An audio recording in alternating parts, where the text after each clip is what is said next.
are we late? By the time I reached the Shambhu shrine, the revered Shukracharya had left with his daughter. A disciple was waiting. He gave me the message. What message? Has he lifted the curse? In recognition of the fact that he had saved Devyani from starving to death in the well, Shukracharya has relented and said that the curse of instant decrepitude will not have its effect on you. It will not. Has the curse been withdrawn then? The curse will not have its effect on you if a young man agrees to take it upon himself and offers his youth to you in exchange. That is good news. That is good news indeed. So, I don't lose my youth. Thank God. What a relief. So, you see, Sharmishtha, you wanted me to accept the curse as though it was the end of everything. You wanted me to turn my back on life. But even a dotard like Shukracharya can see reason. Why do you look so gloomy? Aren't you happy that I've escaped from a fate worse than even death? Don't you feel any joy, any happiness at my escape from the fire? Why are you so silent? Am I doing something wrong? The question, Father, is who will accept the curse from you? Oh, Dad, surely that's not a serious question.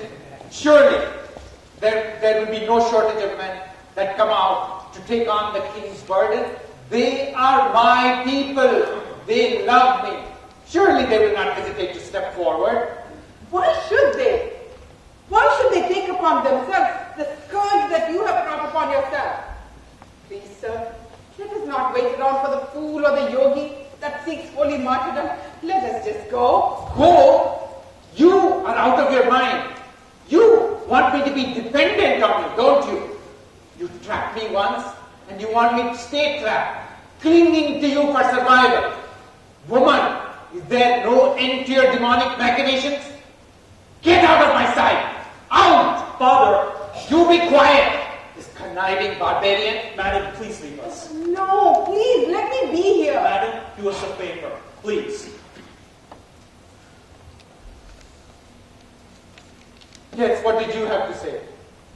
It is not a question of what I want to say. It is a question of fact. What fact? No one is willing to accept the curse. Your curse. No one? What do you mean by no one?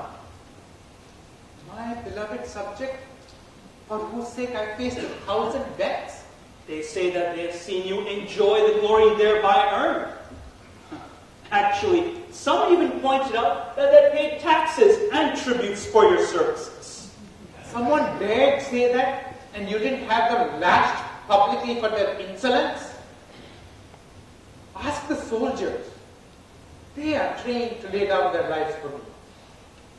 I suppose it would have been easier if I were offering them death rather than decrepitude. Their kith and kin will be looked after. They will live like royalty, not just riches, Pooru. Let them think of the fame and glory. The world will look up to them with reverence. Or perhaps laugh behind their backs. Why? Are deeds of glory dead in this world today? Has the world become so cynical, so corrupt that there is no place for... I'm not trying to shun old age, Pooru. I'm not that foolish. I know that it is inevitable. Let me have my normal term of youth, and then I will take back the curse and whatever comes with it in a few years. I offered all that. And they didn't trust your word? Trust? Glory? Sacrifice? Who was there to discuss the big words with? They refused to talk to me, or even to listen, as though mere listening would better them to some unknown commitment. They retreated, as if I approached them, as if I was offering them plague. I don't believe this. They're here to welcome you, their next sovereign. All that was before Devyani met her father. The drama was acted before the thousands assembled outside. The weeping and the cursing was there for everyone to see. But not many could have heard what was actually after being said. You know how it is. As I stepped out, I could almost see the whisper snaking through the crowds. And then they see me rushing about in desperate search of Shukracharya. That must have confirmed their worst fears. For all you know by now, the malediction may have itself transformed into the curse of death. What should I do, Pooru? What am I to do? Go talk to Shukracharya. Try to convince him. Why don't I do what? Do as Mother suggests. Mother? What mother? Sharmishtha. Take her advice. Accept the inevitable. No. Don't go on as though you cannot understand. To be hurled into an unchangeable future without warning, without a chance to redeem one's pledges to life. You can stumble down a road without a light, but to go where there's no hope, that's unthinkable. There is one person who's willing to take on the curse. There is? Why didn't you say so? Who is it? A worm aspiring to outdo the eagles. Shut up, fool! I refuse to talk to you! Where has he gone? What happened, Pooru? Before I answer that question, may I ask you something? Yeah. Before I came here, I had heard a lot of unkind tales about you.